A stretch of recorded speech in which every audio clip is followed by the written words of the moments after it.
తాకట్లో ఉన్న మీ బంగారాన్ని విడిపించి ఆ రోజు ఆన్లైన్ రేటుకి కొంటాం. Sharma gold company.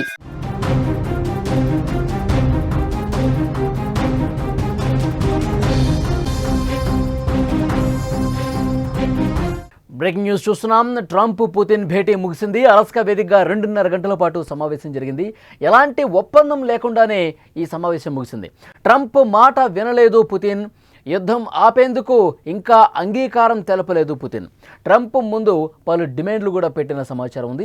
సమావేశం తర్వాత ట్రంప్ కొన్ని కీలకమైన వ్యాఖ్యలు చేశాడు. డీల్ పూర్తి కావడంపై జెలెన్స్కీ ఇక ఆయన చేతుల్లోనే ఉంది అంటూ ఆయన కామెంట్ చేశారు.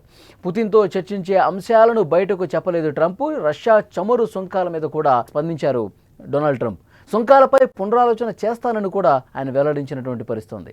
ప్రపంచవ్యాప్తంగా ఎంతో ఉత్కంఠ కలుగజేసిన అమెరికా రష్యా అధ్యక్షులు ట్రంప్ పుతిన్ భేటీ ముగిసింది. అలాస్కా వేదికగా 2 గంటల పాటు ఇరువురు చర్చించారు. ఎలాంటి ఒప్పందం లేకుండానే చర్చలు ముగిశాయి. రష్యా యుక్రెయిన్పై ఎలాంటి క్లారిటీ మాత్రం రాలేదు.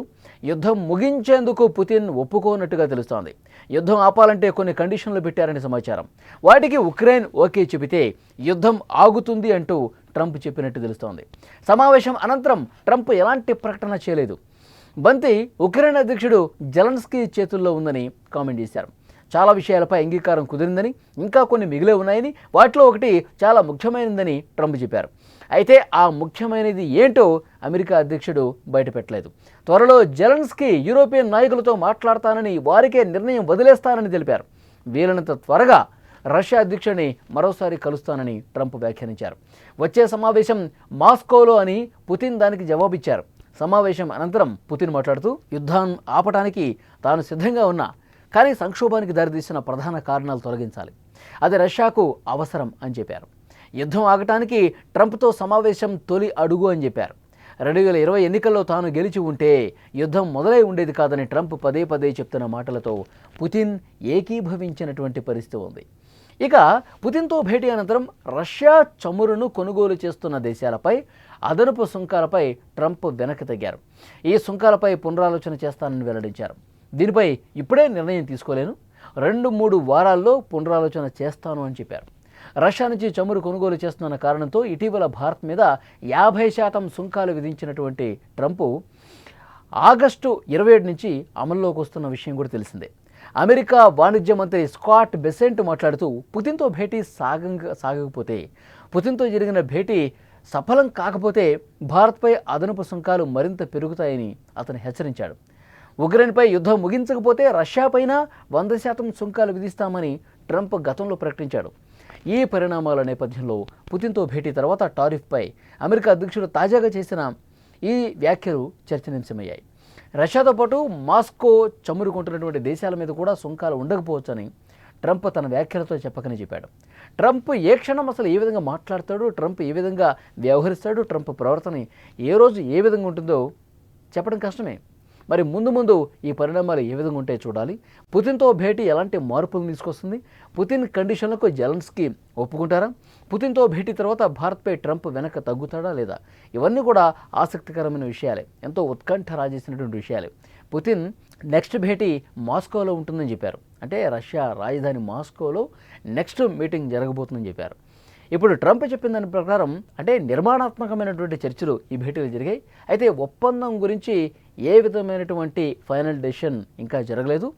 జెలెన్స్కీతో మాట్లాడిన తర్వాత ఒక క్లారిటీ వస్తుందని చెప్తున్నారు. మరి కొన్ని కీలకమైనటువంటి కండిషన్స్ ఉన్నాయి. ఆ కండిషన్స్కి జెలెన్స్కీ ఎంతవరకు ఒప్పుకుంటారు, ఒప్పుకునే విషయంలో కొంత దాని ఏమంటారు, ఒప్పుకునే విషయంలో జెలెన్స్కీ అంత ఈజీగా ఒప్పుకునే పరిస్థితి కూడా ఉండకపోవచ్చు. అలాంటి కొన్ని కండిషన్స్ ఉన్నాయని చెప్పారు. అయితే ట్రంప్ ఆ కండిషన్స్ ఏంటి, అసలు ఆ భేటీలో చర్చించినటువంటి కీలక అంశాలేంటి ఏమీ వెల్లడించలేదు. కానీ నిర్మాణాత్మకంగా చర్చలు జరిగాయి. చాలా నిజాయితీగా డొనాల్డ్ ట్రంప్ యుద్ధం ఆపడానికి ప్రయత్నం చేస్తున్నారని పుతిన్ కూడా ఒప్పుకున్నటువంటి పరిస్థితి ఉంది. ఇప్పుడు జెలెన్స్కీ ఏదైతే తన భూభాగం గురించి పట్టుదలగా ఉన్నాడో దాన్ని ఇక్కడ రష్యాలో కలిపేసుకునేటువంటి చర్చలు కొన్ని జరిగినట్టుగా తెలుస్తోంది. అది ఎంత మాత్రం కూడా సమంజసం కాదు, ఎంత మాత్రం కూడా దానికి ఒప్పుకునే ప్రసక్తి లేదు. ఉక్రెయిన్ ప్రయోజనాలకు విరుద్ధంగా ఎలాంటి నిర్ణయాలు తీసుకున్నా దాన్ని తీవ్రంగా ప్రతిఘటిస్తామని గతంలో జెలెన్స్కీ చెప్పిన పరిస్థితుంది. మరి అలాంటి కండిషన్స్ ఏమైనా ఉన్నాయా, దీన్ని కూడా చూడాల్సిన అవసరం ఉంది. సో ఫైనల్గా బంత్ అయితే జెలెన్స్కీ కోర్టులో ఉంది. జెలెన్స్కీ యూరోపియన్ నేతలు మరొకసారి భేటీ అయ్యి పుతిన్తో జరిగిన భేటీకి సంబంధించిన చర్చల సారాంశాన్ని అక్కడ పెట్టే అవకాశం ఉంది. సో ఆ తర్వాత మాస్కో వేదికగా మరొక భేటీ జరుగుతుంది. ఆ భేటీలో ఎలాంటి ఫైనల్ డెసిషన్ వస్తుందన్నది కూడా చూడాల్సిన అవసరం ఉంది. కానీ ఇక్కడ ఈ యుద్ధాన్ని ఆపేందుకు తీవ్రంగా కసరత్తు జరుగుతున్నదన్నమాట వాస్తవం. ఒక యుద్ధాన్ని ఆపాలంటే ఏదో ఒక భేటీలోనూ ఒక డిస్కషన్లోనూ కంప్లీట్ అయ్యేది కాదు. ఇంకా జెలెన్స్కీతో మాట్లాడాలి, మళ్ళీ ఇద్దరిని కూర్చోబెట్టి మాట్లాడే అంశాలు కూడా ఉన్నాయి. అప్పుడు శాంతి ఒప్పందం మీద ఫైనల్గా సంతకాలు చేయాలి అనుకుంటే మాత్రమే అప్పుడు రెండు దేశాల అధ్యక్షులతో భేటీ అయ్యే అవకాశం ఉంటుంది. ఆ రోజు త్వరగా రావాలని చెప్పి కోరుకుంటున్నారు. ఎందుకంటే ఇప్పుడు ఇష్టం వచ్చినట్టుగా ట్రంప్ రష్యాకు మిత్ర దేశాలుగా ఉన్నవాళ్ళు, రష్యా నుంచి చమురుగా ఉన్నవాళ్ళ మీద టారిఫ్లు వేస్తున్నారు. ఈ ఆగస్టు 27 నుంచి 50% టారిఫ్లు అమలయ్యే అవకాశం ఉంది. సో డెఫినెట్గా దీన్ని కూడా పరిగణలోకి తీసుకోవాల్సినటువంటి అవసరం ఉంది.